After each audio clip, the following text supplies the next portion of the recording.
Hey guys, how's it going? I hope you're well.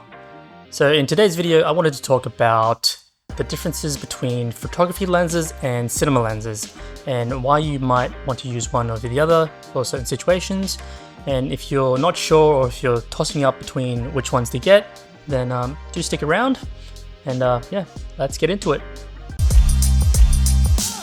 So as the name implies, photography lenses, also referred to as stills lenses, are specifically catered towards photography, and cinema lenses, or Cine lenses for short, are made primarily for videography and filmmaking.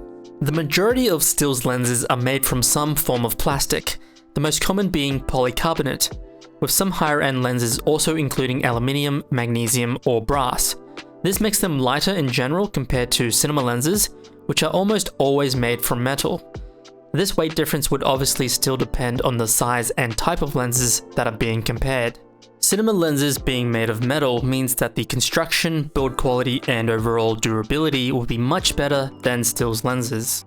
In terms of the aperture, also known as the iris, which is the amount of light entering the camera, photography lenses use f-stops as its measurement, which is a theoretical measurement based on a mathematical formula, and is shown as f/ followed by a number. With the lower the number, the larger the aperture, and therefore more light entering the camera. And here is a list of all of the possible f-stop values. Every lens will have a different range of these stops, but the most common one you'll find is from f2.8 to f22. Lenses with an f2.8 or lower are commonly referred to as fast lenses. And these are typically prime lenses, meaning they only have one fixed focal length. And the benefit of these is that they allow for a wider aperture, meaning faster shutter speeds, better low light performance, and a shallower depth of field. The drawback to f-stops, however, is that because it uses a standardized formula, it's not based on exact real-world measurements, so it doesn't account for things like light loss due to lens coatings, reflections, or glass elements. In contrast to this, cinema lenses use T-stops, or transmission stops, which measures the actual amount of light that reaches the sensor after passing through the lens. What this basically means is that you get a much more reliable and accurate exposure, which is essential for video work where you want consistent lighting. This is especially important when swapping lenses, for example going from a 20mm to a 35mm and then to a 135mm, and setting all of them to the exact same T-stop. The exposure of the shots should match exactly between all three lenses. And ideally you'd want to use lenses that are from the same set or family as well, so the same brand, make, and model, as the colors and contrast should match across a lens set. Otherwise, if you used a mixture of lenses from different brands, there could still be differences in exposure or color, making the shots inconsistent. Another distinct feature of cinema lenses is the addition of gear rings. These are the ridged gear teeth that are used to adjust the focus, iris, and the zoom if it is a zoom lens. These are pretty much standard on all cinema lenses and will typically have teeth that are 0.8mm apart, which fits most follow focus systems. And speaking of follow focus, what I'm referring to is basically a turning device that attaches to the camera that connects to one or multiple gear rings, and these come in two variations. A manual follow focus where you turn it yourself and is not electronic, and a wireless follow focus which will come as a kit with a separate controller. You can get kits with just one motor and a controller, which would normally be used to adjust the focus only, or a kit of 2 or 3 motors if you also need to adjust the iris and zoom. And there's also different variations of controllers as well, depending on what's required. A controller that has all 3 functions is called a fizz unit, short for focus, iris, and zoom. And these are typically the more expensive versions used on professional productions, where someone called a focus puller, or first AC, will be in charge of pulling the focus while looking at a video feed from a monitor, so that the camera operator can solely focus on operating the camera. You can also get controller handles that attach onto the camera rig if you are operating solo or using a gimbal. So the purpose of using a follow focus system is twofold.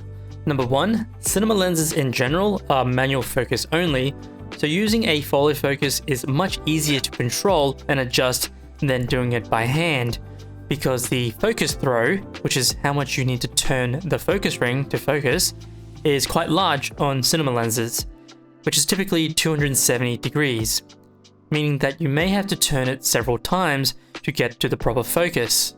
Photography lenses, on the other hand, have a much smaller focus throw, making it more challenging to keep precise focus, because even slight adjustments can shift the focal plane. And number 2, using a follow focus allows for repeatability, as you know which marks you need to rotate to, especially useful when doing multiple takes. With that being said, you can get gear ring adapters for stills lenses if you needed to, and this would be useful if the lens doesn't have autofocus, or if you were further away from the camera and needed to attach a follow focus system. Brands like SmallRig and Tilta do make seamless versions of these that fit onto a range of different lenses, so I would definitely opt to get these over the normal adjustable gear rings if you were planning to go this route. The numbers you see at the front of the lens are distance markings that help with measuring distance, and these will come in either feet or meters depending on the manufacturer or region, and on some lenses will include both. And it's a common practice for focus pullers to make actual measurements from the camera and use these markings as reference when pulling focus. Another feature of cinema lenses is that they have hard stops, so they will reach an end point where you can't turn it any further. Whereas with photography lenses, they will typically rotate indefinitely, which is generally not ideal for manual focusing.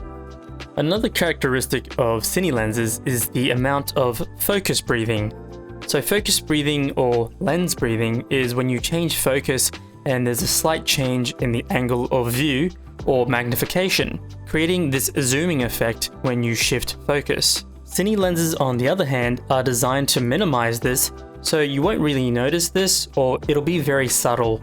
Whereas on photography lenses, you will see this more clearly, but this will still depend on the particular lens. Some camera bodies like Sony and Canon do offer a breathing compensation feature that mitigates focus breathing, but are only compatible with some of their own lenses and will crop in the image as well.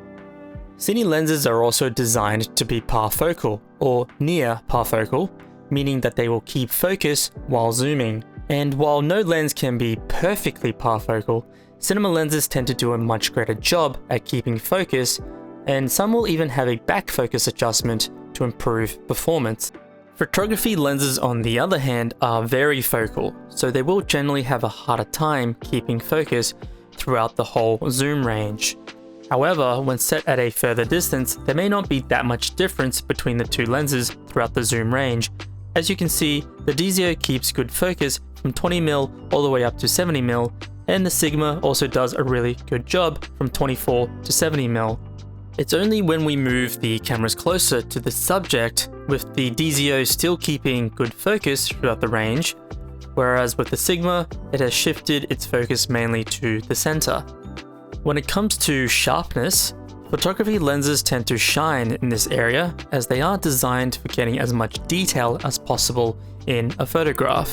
Cine lenses, on the other hand, tend to emphasize natural motion and aesthetics, so will generally be a bit softer, especially on the edges and corners, which is why photography lenses tend to give a more digital or clinical look. That said, however, cinema lenses are still sharp, but just don't produce that harsh or edge-to-edge sharpness that stills lenses do. And the way that the image looks on cinema lenses is also in part to do with the bokeh, or in other words, how pleasing the background blur is. And this is due to the number of aperture blades and roundness of the blades in cinema lenses, which typically ranges from 11 to 16 blades, whereas photography lenses will typically have between 5 to 9, or higher on more expensive lenses. The more blades it has, the more circular the aperture shape, which affects the out of focus highlights and light sources.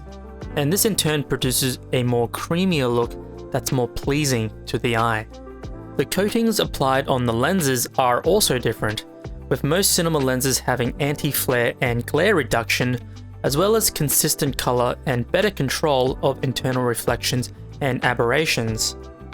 The aperture control is also typically stepless, making for a smooth and precise change in exposure that's not jarring or abrupt.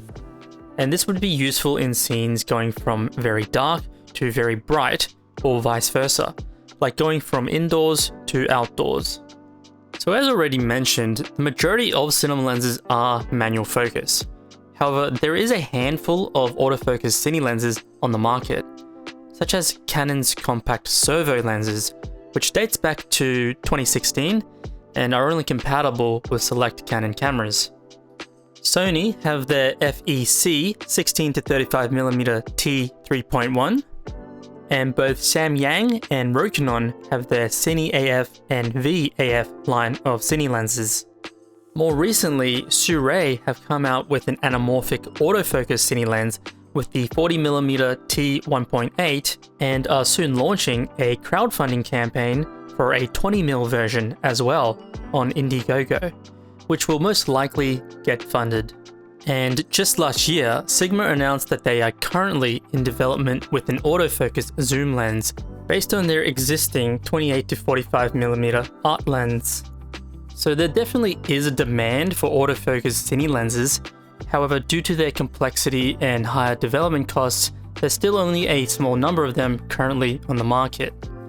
What's more interesting, however, is the rise of LiDAR and AI-assisted technology, with a few brands now incorporating these innovations that enable manual lenses to have autofocus, which is absolutely incredible.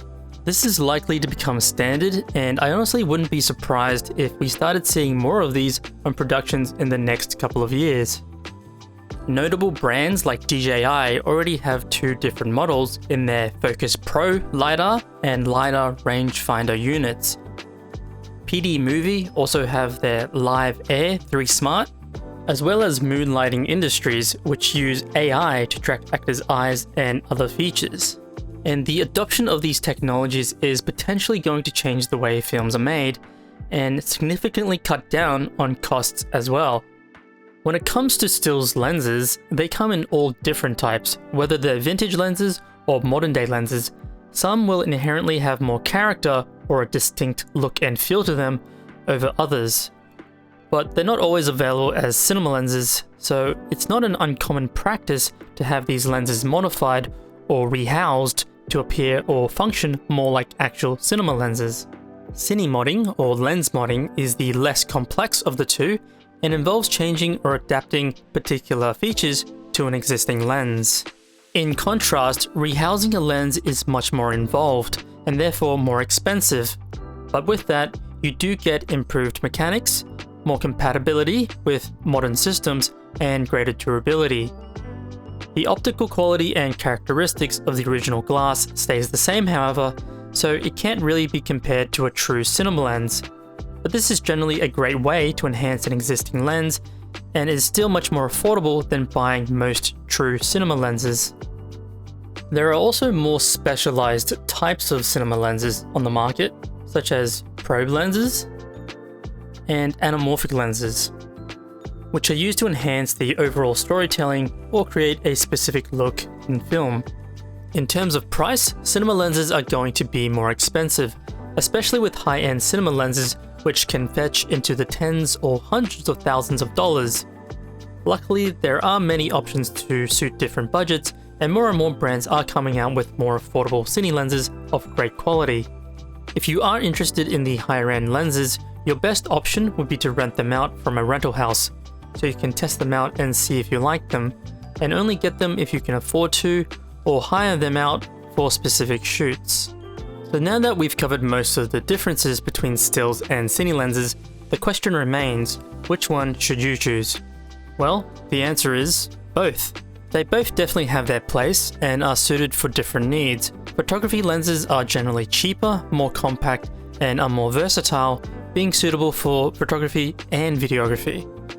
However, they are less durable, and when it comes to manual focusing and exposure adjustments, they lack the smooth and precise control of cinema lenses. They generally also have less aperture blades and are more clinical in their look, making them less ideal for cinematic video work.